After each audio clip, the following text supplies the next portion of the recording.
Hi. Hello. నమస్తే అందరికీ. Welcome to my channel 'Ghana stories world'. ఇప్పుడు మనం చెప్పుకోబోతున్న స్టోరీ 'శ్రీవల్లి' ఎపిసోడ్ 55.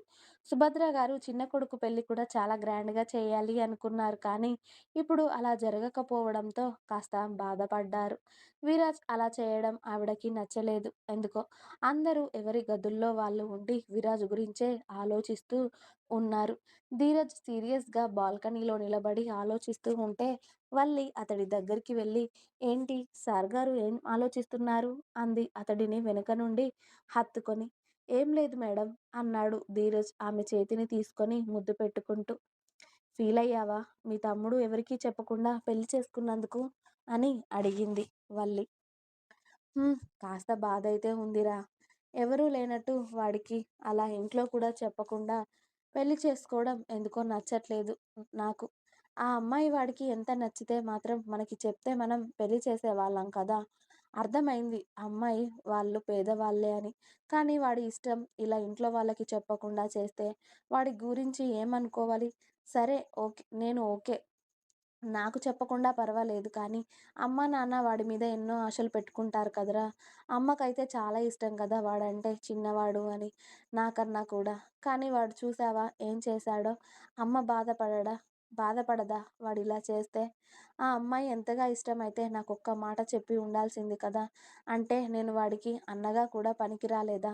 ఎందుకురా ఇలా చేశాడు వాడు? అని ధీరజ్ కాస్త బాధగా అనగానే, ఓయ్!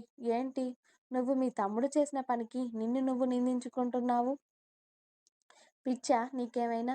విరాజ్ ఎందుకలా చేశాడో మనకి తెలియదు కదా! ఒక్కొక్కరికి ఒక్కొక్కసారి ఇలాంటి టఫ్ సిట్యుయేషన్స్ వస్తూ ఉంటాయి ధీరా. అప్పుడు మన చేతుల్లో ఏది ఉండదు. అప్పుడు లోపు జరగాల్సిన సంఘటనలన్నీ జరిగిపోతూనే ఉంటాయి. నీ తమ్ముడికి అలా ఏం జరిగిందో తెలియదు కదా మనకి. మన విరాజ్‌ని కూడా తప్పు పట్టడానికి ఏమీ ఉండదు. వాళ్ళిద్దరి మధ్యలో జరిగింది ఏదో మనకి ఇంకా తెలియదు. అది తెలిస్తేనే కదా మనం ఏదైనా మాట్లాడగలం. అప్పటి వరకు మనం ఏది చెప్పలేం. మీ తమ్ముడికి ఆ అమ్మాయి అంటే ఇష్టం. ఆ అమ్మాయికి మీ తమ్ముడంటే ఇష్టం. కాబట్టి పెళ్లి చేసుకున్నారు. ఇక చేయడానికి ఏమీ లేదు. వాళ్ళిద్దరికీ రిసెప్షన్ ఏర్పాటు చేసి విరాజ్‌కి పెళ్లి అయింది అని మనం అందరికీ చెప్పడమే. లేకపోతే మనం అలా చెప్పకపోతే మీడియా వాళ్ళు, బయట వాళ్ళు చాలా రకాలుగా అనుకుంటారు. పైగా మీ తమ్ముడు పని చేసేది కూడా ఎక్కువ అటు సైడ్ వర్క్‌నే. కాబట్టి ఈ విషయాన్ని దాచడం అంతా బాగోదు. నువ్వే అత్తయ్య, మావయ్య దగ్గరికి వెళ్ళి రిసెప్షన్ గురించి మాట్లాడు ధీరా. ఇది ఇలా లేట్ చేస్తే చాలా రూమర్స్ క్రియేట్ చేస్తారు చాలామంది. కాబట్టి ఇక ఇందులో మనం బాధపడాల్సింది ఏమీ లేదు. ఎప్పటికైనా జరిగేదే కదా పెళ్లి. కాకపోతే మీ తమ్ముడికి ఇష్టానుసారం జరిగింది. మనం దాన్ని యాక్సెప్ట్ చేయాలి. అతడిని గానీ, ఆ అమ్మాయిని గానీ తప్పు పట్టడానికి ఏమీ లేదు కదా! చెప్పు. ఇప్పుడు నువ్వు వెళ్లి అత్తయ్య, మావయ్యతో వాళ్ళతో వెళ్లి మాట్లాడు అని భర్తతో అంది వల్లి.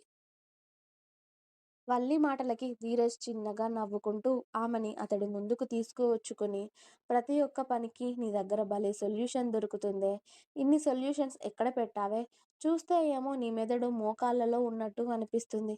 కానీ నువ్వు కూడా బానే మాటలు మాట్లాడుతున్నావే అన్నాడు ధీరజ్. అంతే. వల్లి మొహం ఎర్రగా అయిపోయి, దొంగ సచ్చినోడా! నీ తమ్ముడు నీకు చెప్పా పెట్టకుండా పెళ్లి చేసుకొని వచ్చాడు అని నేను ఓదార్చుదామని వస్తే, నువ్వే నన్ను తిడుతున్నావా? నీకిలా కాదురా! ఉండు నీ సంగతి అని వల్లి అటూ ఇటూ వెతుకుతూ ఉంటుంది. ఏదైనా దొరికితే ధీరజ్‌ని కొడదాం అని.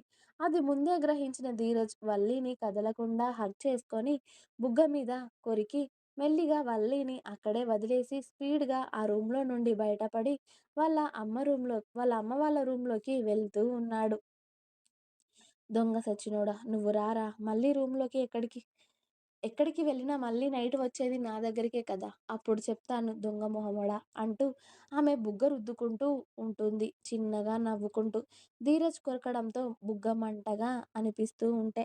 బయట వరకు నవ్వుకుంటూ వెళ్ళిన ధీరజ్ మెల్లిగా కిందకి వెళ్ళి వాళ్ళ అమ్మా నాన్న రూమ్‌లోకి వెళ్ళేసరికి సుభద్ర గారు బాధగా ఉంటే, అనిల్ గారు ఏదో ఆలోచిస్తూ ఆవిడ పక్కన కూర్చొని ఉన్నారు.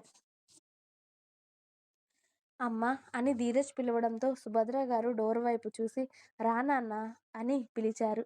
ఆవిడ పిలవగానే ధీరజ్ లోపలికి వెళ్ళి ఒక చైర్‌ని సుభద్ర గారి ముందు వేసుకొని బాధపడుతున్నావా అమ్మా? తమ్ముడు మనకెవరికీ చెప్పకుండా పెళ్లి చేసుకున్నందుకు అని అడిగాడు. వాడు పెళ్లి చేసుకున్నందుకు నాకు ఏ బాధ లేకపోయినా కూడా మనకి చెప్పకుండా చేసుకున్నందుకు మాత్రం కాస్త బాధగానే ఉంది ధీరజ్. ఇది మాత్రం ఖచ్చితంగా చెప్పగలను. మనం అందరం ఉండగా వాడు ఎవరూ లేనట్టు అలా పెళ్లి చేసుకోవడం ఎందుకో నాకు నచ్చట్లేదు నాన్న అని చెప్పారు ఆవిడ.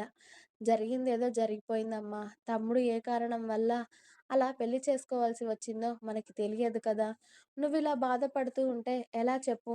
వాడిప్పుడు అలా చేసుకున్నందుకు కూడా ఎంత బాధపడుతున్నాడో మనకి తెలియదు కదా! మనం కూడా ఇలా ఉంటే వాడింకా బాధపడతాడు.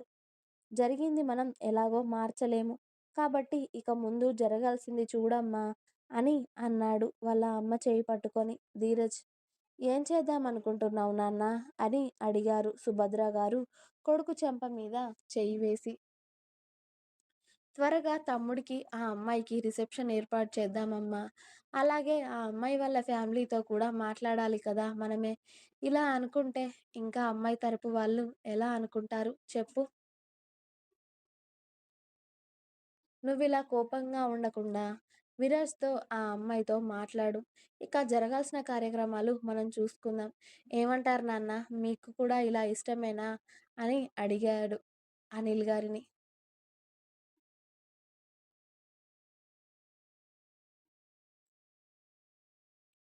నువ్వు చెప్పింది నిజమే నాన్న. అలాగే చేద్దాం. జరిగింది ఎలాగూ మనం మార్చలేం కదా! ఇక వాడు ప్రేమించి మరీ పెళ్లి చేసుకున్నాడు ఆ అమ్మాయిని. వాడు ఏ కారణాలతో అలా ఎవరికీ తెలియకుండా పెళ్లి చేసుకున్నాడో మనకి తెలియదు కదా! బయట వీళ్ళ మీద రూమర్స్ క్రియేట్ అవ్వకముందే మనం వీళ్ళ రిసెప్షన్ ఏర్పాటు చేసి పెళ్లి చిన్నగా జరిపించామని చెప్తే అయిపోతుంది. అప్పుడు ఎవరికీ ఎలాంటి అనుమానాలు కూడా రావు కదా! అని అన్నారు అనిల్ గారు కూడా. మీరు చెప్పాక నేనెందుకు వద్దంటానండి. అలాగే చేద్దాం. నేనిప్పుడే అమ్మాయితో, విరాజ్‌తో మాట్లాడతానులెండి అని సుభద్ర గారు అనగానే, ఆల్రెడీ విరాజ్ అక్కడికి వచ్చి వాళ్ళ అన్నయ్య మాట్లాడిందంతా విని, అమ్మా! అని పిలిచాడు.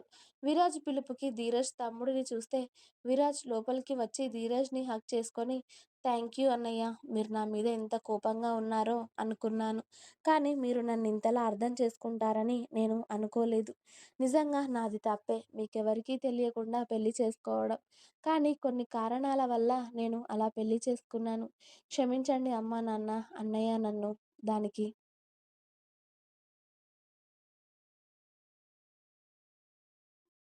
కానీ అప్పటికే పరిస్థితి నా చేయి దాటిపోయింది. ఒక్కసారి నన్ను క్షమించండి అన్నయ్య. మీకెవరికీ చెప్పనందుకు. నాది తప్పే అని చాలా గిల్టీగా అన్నాడు విరాజ్. అంతా అయిపోయాక ఇలాగే చెప్తావులేరా! అమ్మాయి మెడలో తాళి కట్టే అప్పుడైనా మేమెవరం గుర్తు రాలేదా నీకు? అని సుభద్ర గారు కొడుకు మీద అలిగి మొహం తిప్పేసరికి, మీకు చెప్పకుండా నేనేదైనా చేస్తానా అమ్మా? నీకు నీ కొడుకు మీద నమ్మకం లేదా? పరిస్థితులు అలా వచ్చాయి. నా చేయి దాటిపోయింది అని చెప్పాను కదా! ఈ ఒక్కసారికి నన్ను క్షమించమ్మా. మా అమ్మ కదూ! నా బంగారం కదూ! నా తల్లి కదూ! అని విరాజ్ తల్లిని కాకాపడుతూ ఐస్ చేయడంతో, ఇక చిన్న కొడుకు కదా! ప్రేమకి పొంగిపోయి ఇవన్నీ అవసరం లేదులే. ఎప్పుడో క్షమించాలిలే నేను నిన్ను. నా పెద్ద కొడుకు చెప్పగానే అని అన్నారు.